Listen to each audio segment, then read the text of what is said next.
я отведал паэлью, которая была приготовлена лучше, чем у меня. Знаете имена двух женщин, которые ее готовили? Ася и Зульфия. А что, есть-то мы все равно будем только вот это. А меня зовут Сталик Хамкишиев. Не все могут запомнить мою фамилию, но если сказать Казан-Мангал, все сразу понимают, о ком идет речь. Ничего, от меня далеко не убежишь. Но перец слишком долго жарить не надо, наоборот. Этого будет довольно. А второй раз вот так. Знаете почему? Вот им сейчас здесь, в плове, самое место.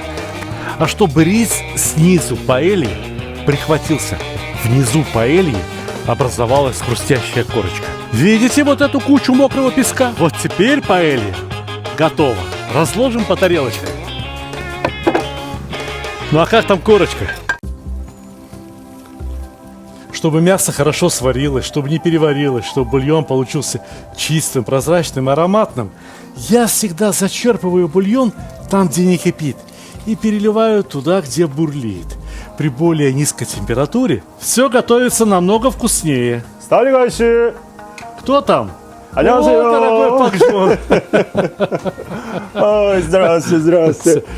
Это наш дорогой друг из Кореи. Здравствуйте. Он тоже занимается, увлекается кулинарией, журналист, прекрасно говорит по-русски, и он уже неоднократно был гостем нашего канала на Ютубе. Очень Пак Джон, приятно. кто с вами? Я приглашаю. И 선생님 오시죠. Давайте познакомимся. Вот. Хасымника. Гости из Кореи? Конечно, прям из Кореи, чтобы поздравить праздник. О, большое спасибо. Такое внимание уделили нам. Да? Так, сегодня- Представьте, пожалуйста, вашу гостью. Кто это? Вот, ее зовут Синджонгюн, по-другому Сояб. Она Сояб. приехала из Южной Кореи, она сама очень известная, да, писательница и художница. А это что такое? Это? Вот это она скоро будет показать. Как она может писать? Это натуральная бумага. Писать? Да. Ну, я тоже умею писать. Ну, вот смотрите, она сама специальная писательница и художница по письменности корейского языка, корейской буквы. То есть Сояб каллиграф. Да, Занимается каллиграфией. конечно. А это что такое? Вот это корейская чернила. Черная, да. Черные чернила. Да. Вы знаете, ведь каллиграфия существует на Востоке издревле. Арабская каллиграфия. Коран переписывают при помощи тоже самые обученные, самые лучшие писцы переписывают Коран. Те, которые пишут красивее всех. И в Корее, совсем уж на Востоке, тоже очень развиты издревле искусство каллиграфии. 이슬람 축제 날이라며요. А, кстати, праздник, да? Мусульманский. Ну да, завтра у нас наступает Курбан-Байрам. Это праздник жертвоприношения. 사람을 희생할 필요가 없다. 가지고 있는 아무 거라도 괜찮다. 무엇이든지 제물로 바칠 수 있다. 그래서 이슬람에서는 아주 유명한 꾸르반 축제라고 합니다. 꾸르반 축제 글씨로 예물을 Да, 올렸습니다. прошу прощения, я не могу понять по-русски, зато по-корейски я буду поздравить.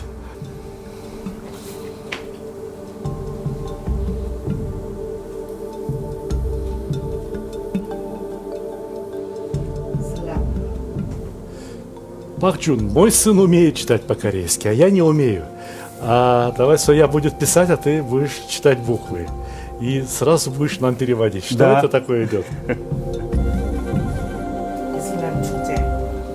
Праздник, да. Мусульманский праздник. Курбан. Это так будет Курбан по-корейски, да? Сейчас Курбан будет. 후. Ку. Ры. Бан. Между прочим, когда-то в Корее считалось, что письменность женщинам не нужна. А вот алфавит современный корейский изначально назывался женская азбука. Ему научиться было гораздо проще, чем китайским иероглифам. И женщины начали писать, женщины начали читать.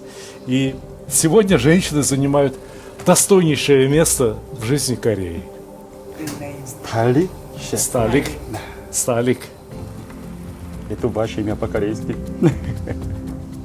Надо сфотографировать. 코리아. Бурятии. Уважаемый Сталику, она писала. Это что такое? Вот это ее. Ее печать. Да. Потому что она сама писательница. 아파. 세게 세게. еще.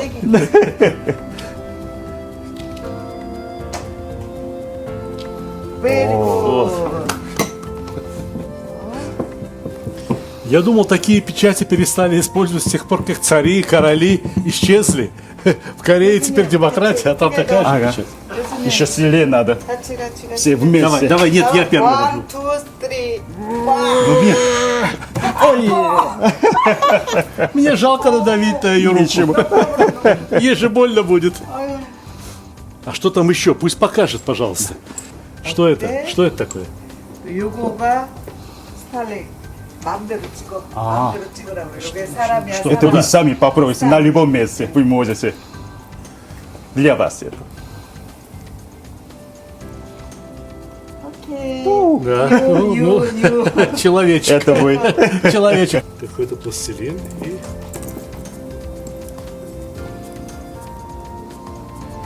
Вот. Спасибо. Капсамнида. Сегодня, значит, так. 8 7월 8일 06. 07. Ничего. Поэтому сегодня 8 июля. Спасибо. 자. Капсамнида. Это дорого стоит? 축제? Наверное, конечно, это мы не можем, нигде мы не можем купить это. Только единственный двор сейчас в мире. Ну тогда хорошо, скажи, что у меня денег все равно не хватит, чтобы заплатить. Я могу только ее угостить бешбармаком. 오늘 이 훌륭한 작품을 살 돈이 없을 거니까 대신 멋진 음식으로 아유, 보답하겠습니다. 감사합니다. Спасибо 한국말로 большое. 한번 해보시라고 그러세요. 이슬람 축제. По-корейски попробуйте, пожалуйста. Поздравляю, праздник Курбан. Ислам, 따라해봐요. 이슬람, Ислам, 축제, Чукче, Курбан Курбан, 축하합니다. Чухаб Хамнида. 스탈릭 셰프 Шефу, 님께 уважаемый Имке, 스탈릭 소영, Суё, 신정균. 신정균 신찬종. 바다리. 와, 저기 화면에 나온다. 감사합니다. Капсамнида. Большое спасибо. Доброе утро, дорогие друзья! Это программа о вкусной и здоровой пище, а меня зовут Сталик Ханкишиев. Не все могут запомнить мою фамилию, но если сказать «Казан-Мангал», все сразу понимают, о ком идет речь. Но сегодня у меня в руках не казан и даже не простая сковородка. Это, дорогие друзья, паэльера, потому что сегодня мы будем готовить особую паэлью по моему рецепту. Но посмотрите, наш очаг занят казаном. Все правильно, так и надо, потому что с казана и масла начинается приготовление паэльи с морепродуктами. И посмотрите, какие у меня здесь морепродукты. Охо, да все бы это поместилось еще сюда. Здесь огромные креветки, здесь вонгули, здесь мидии двух разных размеров, здесь немного кальмаров. А вот здесь у меня панцири от креветок. Ну да, креветки-то мы очистили, потому что будет гораздо удобнее кушать, когда креветка уже очищенная. А вот панцири не выбросили. Знаете почему? Потому что в этих панцирях есть еще очень много вкуса. И для того, чтобы извлечь этот вкус, я опускаю панцири в казан. Панцирь штука несъедобная. Это что-то вроде лаврового листа. Запах и вкус дает хороший, но все равно его никто не ест. И не надо. Обжарим его до красного цвета и до появления специфического креветочного запаха. Казан у меня сегодня работает на углях, не на дровах, поэтому единственный способ прибавить нагрев – это обмахнуть угольки опахалом. А нагрев мне необходимо добавить, потому что сейчас самое время долить воды. Ну, я думаю, примерно литр воды.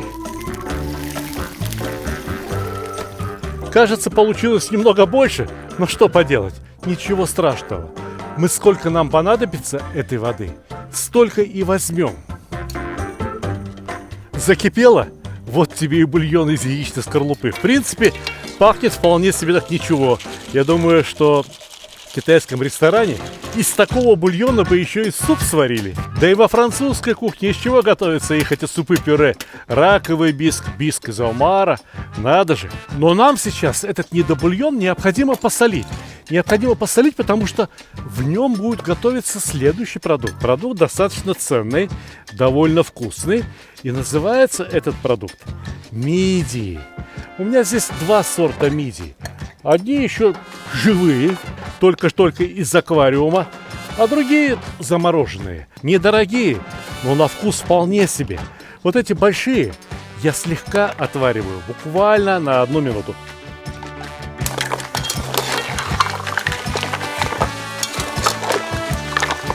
Ну вот, закипели, раскрылись все. Можно считать, что и готово. Достаточно, не надо.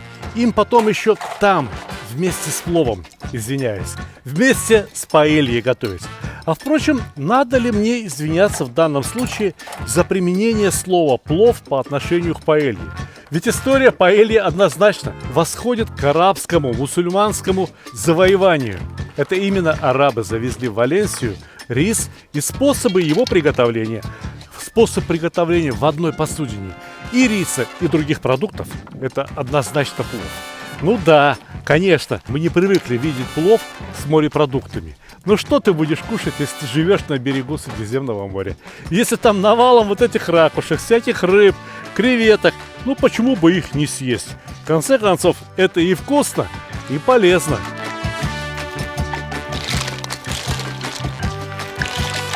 Ага, закипели, пораскрывались ракушки. Некоторые даже поубегали из своих раковин. Ничего, от меня далеко не убежишь. Все попадут в плов, все попадут в паэлью. Вот теперь в казане не просто вода. Вот теперь в казане бульон из морепродуктов, который пахнет очень хорошо, имеет вкус очень хороший. Именно им мы и будем заливать рис. А сейчас мне необходимо сделать так, чтобы вся сковородка нагревалась равномерно. Поэтому часть углей я вытаскиваю, раскладываю по бортикам. Никто мне такой прием не показывал, никто меня этому не учил. Но вы имеете возможность учиться непосредственно у меня. Этот прием работает замечательно. Посмотрите, в центре необходимо оставить лунку, в центре необходимо оставить свободное от углей место. Горячо, очень горячо. А по краям, по периметру будет лежать уголь и отлично нагревать сковородку. Паэльера медная, изнутри луженая. Для того, чтобы олово не расплавилось, не побежало с паэльеры, ее сразу же необходимо загружать продуктами. Да вот для начала хотя бы оливковым маслом. Грамм 100, я думаю, будет вполне достаточно. И в это масло сразу, ничего не дожидаясь, лук и чеснок. И то, и другое должно обжариться слегка, но может быть вот порозоветь. Готовить по, так сказать, импортным рецептам и публиковать видео в интернете, в Ютубе, чревато неприятностями. Сразу сбегаются знатоки, которые лучше стали, как Анкишиева, знают, как надо готовить паэлью. Я в Испании бывал неоднократно. И самым большим моим разочарованием была именно паэлья и суп гаспачо. Потому что я готовил эти блюда по испанским книгам. И у меня получалось гораздо лучше, чем то, что предлагалось в испанских ресторанах. Впрочем, нет. Однажды, именно в Испании, а точнее на Пальме де Майорка, я отведал паэлью, которая была приготовлена лучше, чем у меня. Знаете имена двух женщин, которые ее готовили? Ася и Зульфия. Ингушки по национальности. Вот они приготовили паэлью. Пальчики оближешь. С нами были рядом испанцы. За столом находился мастер, который изготавливал гитары для великого Пако де Лусини. Коренной, с Майорки. И он тоже сказал, что вкуснее той паэльи он не ел ни разу. Поэтому сегодня мы готовим паэлью с уточнениями Аси и Зульфии. Вот обжарили лук и чеснок красиво. И досыпаем перец. 2 штучки красный, а 1 штучка зеленая. Но перец слишком долго жарить не надо, наоборот. Здесь в середине необходимо расчистить место для следующего ингредиента – кальмары. Вот кальмары должны обжариться.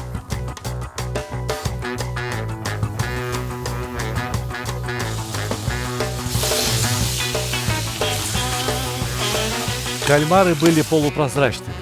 А теперь они стали непрозрачными, абсолютно белыми. Это означает, что белок, из которого они по сути дела и состоят, свернулся точно так же, как сворачивается и становится белым и непрозрачным куриный белок. Следовательно, можно добавлять следующие ингредиенты. Протертые помидоры. Но знаете, мне кажется, что это слишком много. Наверное, здесь грамм 800. Я возьму грамм 300-400. Этого будет довольно.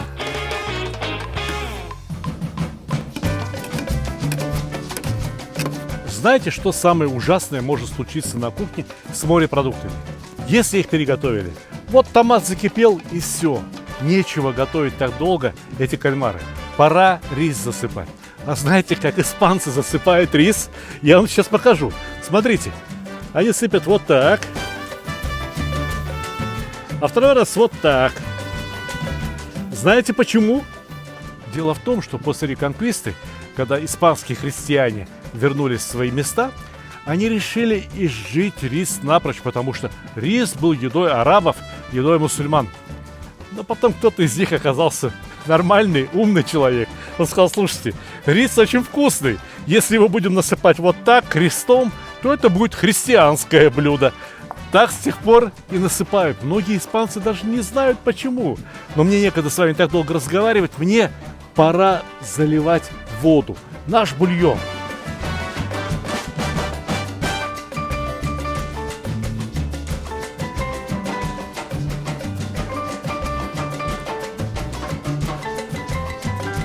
Отлично кипит паэльера. Вся кипит очень равномерно. И самое время опускать креветки. Вот как раз рис доготовится, и как раз креветки будут готовы. Все одновременно.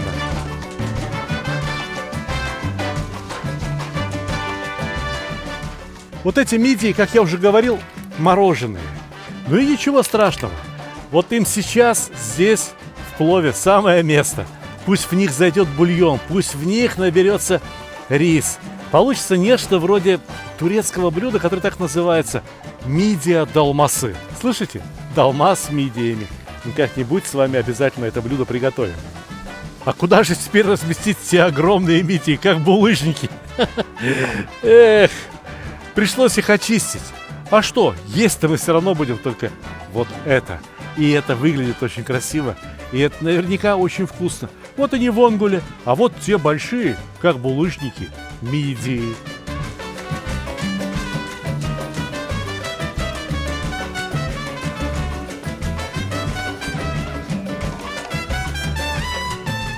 Риса было всего лишь навсего полкило. Сколько было остальных продуктов, вы сами видели. Но сейчас остается добавить средней остроты красный перчик. А вот для красоты, для того, чтобы как рубины сиял он в нашем плове. Ой, ну извиняюсь, паэльи, конечно. Есть несколько стран, где очень популярен шафран. Индия, Иран, Азербайджан, некоторые арабские страны, Магриб и Испания. Конечно, сдобрить такую крутую паэлью настоем шафрана — это будет очень хорошо. Прямо высшим пилотажем считается, если паэлья вот не то чтобы пригорела, а чтобы рис снизу паэльи прихватился, чтобы он там зазолотился, спекся, чтобы внизу паэльи образовалась хрустящая корочка. Для этого мало нагреть паэльеру. Для этого паэльеру необходимо вовремя остудить. И я вам хочу показать один старинный способ, как остужают паэльеры. Видите вот эту кучу мокрого песка? Вот прямо сюда и опускаем паэльеру. И даем ей остыть моментально. От мокрого песка донышко застывает, приготовление прекращается. И паэлья получается ровно такая, как задумано поваром. Вот и все. Вот теперь паэлья готова. Ну что, попробуем? Разложим по тарелочкам.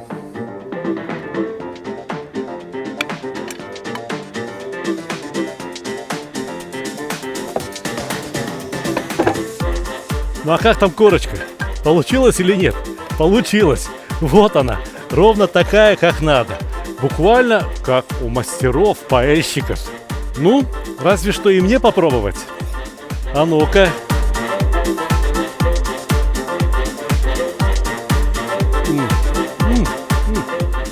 ребят, оно, конечно, вива Испания. Однако наши Ася и Зульфия рулят.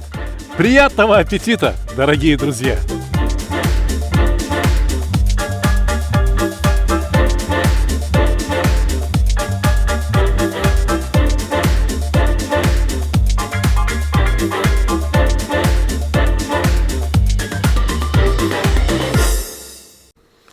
Дорогие друзья, многие из вас познакомились со мной в качестве телеведущего, в качестве блогера. Но главный труд моей жизни – это книги, кулинарные книги. Я пишу их уже более 15 лет. Многие мои книги получили призовые места на международных конкурсах. В Париже, в Пекине, в Янтае, во Франкфурте на Майне. Одна из моих любимых книг, пусть и не самая большая, это книга о шашлыке. Называется эта книга «Мангал». Здесь не слишком много страниц, здесь не слишком много рецептов. Но, читая эту книгу, вы узнаете нечто очень важное о таком любимом и широко распространенном блюде, как шашлык. Вы узнаете, какие шампуры выбрать, какая кочерга нужна, какие щипцы, как должен быть устроен хороший мангал. Вы узнаете, как правильно разжигать уголь, как распределять его в мангале. Вы узнаете очень многое о методах маринования, о методах получения великолепного, очень вкусного и ароматного шашлыка. И если кто-то считает, что шашлык – это одно единственное блюдо, он сильно ошибается. Мир шашлыка настолько же разнообразен, насколько разнообразна кулинария вообще. Здесь очень много теоретических работ. Например, какой маринад лучше работает. Мы выбирали маринад на основе кефира, на основе киви, на основе помидора, лимона, вина, лука и так далее, и так далее. А далее независимая комиссия, так сказать, оценивала и давала свои оценки. Сделаны выводы на этой основе. Шашлык можно готовить не только из мяса, не только из курятины, не только из рыбы. Шашлык можно готовить из овощей, из грибов, даже вот и из картошки. И любое мясо практически годится на шашлык. Самое главное – разобраться, как с ним работать. Как должен быть устроен мангал, как должен быть устроен розжиг, стационарный розжиг для угля, который, я могу назвать своим изобретением, но все, кому построили такие розжиги, очень довольны. Как приготовить самый лучший люля-кебаб, которому руки человека к этому фаршу не прикасались. Можете себе представить такое? Такое возможно. Идеально чистый, идеально качественный. Как приготовить хан-кебаб, как приготовить шашлыки самых разных народов. И как приготовить шашлыки, которые не принадлежат никаким народам, потому что их я придумал. Например, шашлык из утиной грудки, шашлык из ананаса, шашлык из сама, шашлык из фаршированной рыбы. И такое тоже возможно. Шашлык, вот тоже еще одно мое изобретение, прямо не нарадуюсь, который я назвал кустурица-кебаб. Брынза, помидоры, чеснок, укроп, тесто. И в результате получаете очень вкусное блюдо. Посмотрите, как оно выглядит. Ну, не красота? Красота. Дорогие друзья, эту и другие мои книги вы можете купить на моем сайте. Мой сайт называется очень просто stalik.ru. В названии ролика вы можете прочитать, как писать это слово. И в описании к ролику тоже можете прочитать stalik.ru. Книги отправляются по всей России, по большинству стран СНГ. И везде, куда доходит почта, направленная из Подмосковья. Откуда я шлю вам горячий привет, желаю крепкого здоровья и приятного аппетита. Книги можно приобрести не просто так вот в чистом виде, но еще и с автографом. С именным автографом, который я лично ставлю на каждую книгу. Вы можете поздравить при помощи этих книг своих друзей, коллег, родных, ну и самого себя в конце концов. Почему бы не порадовать? Я желаю вам огромных кулинарных успехов. Скажите, пожалуйста, а бывало с вами так, что блюдо, которое считается классикой мировой кулинарии, шедевром, а вас разочаровало. Вот попробовали и категорически не понравилось. Именно так меня разочаровал испанский суп гаспачо. Изначально это была фактически теория. Черствый хлеб в воде размачивали, добавляли уксус и чеснок. То и называлось гаспачо. А потом стали добавлять огурцы. А потом появились помидоры, какие-то другие продукты. Вот и пошло-поехало. В мой холодный суп из томатов я решил внести изменения радикальные. Вот, например, стакан сметаны, а это стакан йогурта. Я добавляю их к натертым огурцам, укропу и чесноку для того, чтобы приготовить мороженое. Да, кусок мороженого будет лежать в тарелке с супом, охлаждать ее, а едоки могут отламывать себе по кусочку и освежать, буквально освежать вкус во рту. Согласитесь, это выглядит вкусно. Вкусно даже в теплом виде. А уж в виде мороженого это будет неожиданно вкусно. Этот аппарат охлаждает содержимое емкости и перемешивает его, чтобы не образовались крупные кристаллики льда. Чтобы получилось именно что мороженое. Да, не сладкое, но все-таки мороженое. А вот и остальные участники нашего парада. Помидоры, перцы, молодой лук, лимончики и масса зелени. Начинаем работу с помидоров. Выдавливаем из них сок. Очень вкусный и густой сок дает помидоры сливки. Но в день, когда мы снимали этот ролик, сливки еще не появились в продаже. Но ничего страшного, и эти помидоры дали отличный сок. Иногда сок от помидоров выходит бурым, оранжевым, не самым красивым. Поэтому я решил добавлять к помидорному соку сок из болгарского перца. Самый лучший, самый красивый сок дают перцы Рамира. Точно такие же, красные, только с острым носиком. Но и этих перцев не было. Ничего страшного, возьмем обычные. У нас есть несколько способов подправить вкус любого сока. У нас есть соль, у нас есть уксус, у нас есть лимоны. В томатный сок все необходимо добавлять постепенно и пробуя. Ведь добавить можно что угодно и когда угодно. А как убрать из сока, например, лишнюю соль? По этому же принципу очень осторожно добавляем к томатному сок из болгарских перцев. У меня уже есть опыт, а вы должны для себя подобрать необходимое количество лимонного сока, сока из болгарского перца, уксуса и других ингредиентов. Ведь вы готовите этот суп для себя. Постарайтесь, чтобы он был вкусным именно для вас. Немного винного уксуса, а следом, разумеется, оливковое масло. Классическое сочетание европейской кухни. Красиво? Очень красиво. И пахнет замечательно. И на вкус превосходно. Попробуйте. Убедитесь, все ли на месте, всего ли хватает.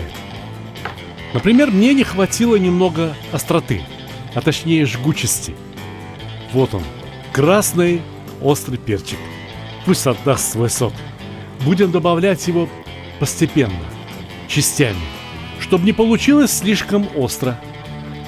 Перцы-то разные бывают. Один очень жгучий, а другой, ну, так себе.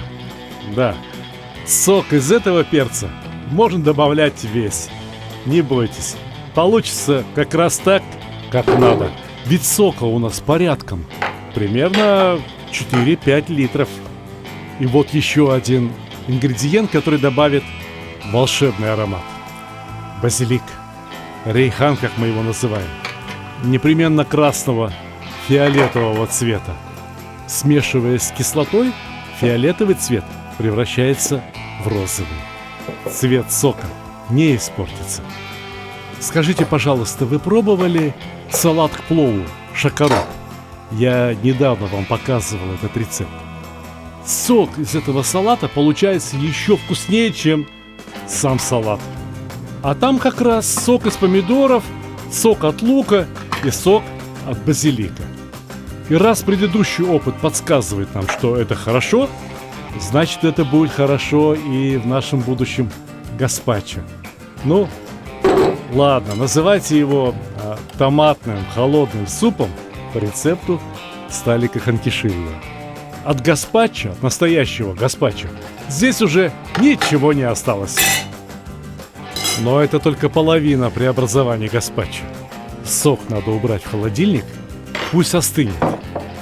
А тем временем в ступке надо растолочь пряные сухие травы и ложку соли. Я беру иван-чай, чабрец, зверобой. Мне так вкусно. А вы подберите на свой вкус. Я такую ароматную соль куда только не использую, даже для приправы к фаршу. Но сегодня ароматная сухая соль с горными травами понадобится мне для того, чтобы запечь на гриле лук. Можно запечь и в духовке, но вот именно что под грилем. При довольно высокой температуре. Очень быстро. Именно так лук приобретет необходимый нам вкус. Теперь послушайте, мы готовим холодный суп. Но к этому супу будет подаваться горячий, очень ароматный лук. Один секрет. Лук никогда не запечется вкусно без масла. Полейте его маслом, да пощедрее. Точно так же можно пожарить цукини на сковородочке, на масле, с добавлением чеснока, соли, перчика, петрушки. Кубиками порежьте и подайте ко столу. А помните, настоящий гаспачо начинался с черствого хлеба. Я сделал гренки с укропом, чесноком и оливковым маслом. И думаю, что это немного лучше, чем черствый хлеб, размоченный с уксусом. Фантазия разгулялась настолько, что я решил добавить в суп несколько шариков моцареллы. Ну да, моцарелла — сыр итальянский. Да какая разница? Готовим-то мы все одно из продуктов, которые куплены в ближайшем супермаркете. И если на полках этого супермаркета встречаются продукты со всех уголков мира, то почему бы их не соединить в нашей тарелке? Тем более, что мы договорились, это никакой не испанский суп гаспачо. Это намного лучше. Это томатный суп по рецепту Сталика Ханкишиева. Суп, от вкуса которого вздрагивают мои гости. Знаменитые рестораторы говорят: как это? Как у тебя получился такой вкусный суп? А другие мои друзья отказываются от плова и от шашлыка, когда жаркий летний день я подаю им гаспачо. Говорю: приятного аппетита, и объясняю, как есть. Закусывать горячим печеным луком, понемногу отщипывать ложкой от особого мороженого и аппетитно хрустеть гренками. Желаю вам хорошего настроения, крепкого здоровья и приятного аппетита!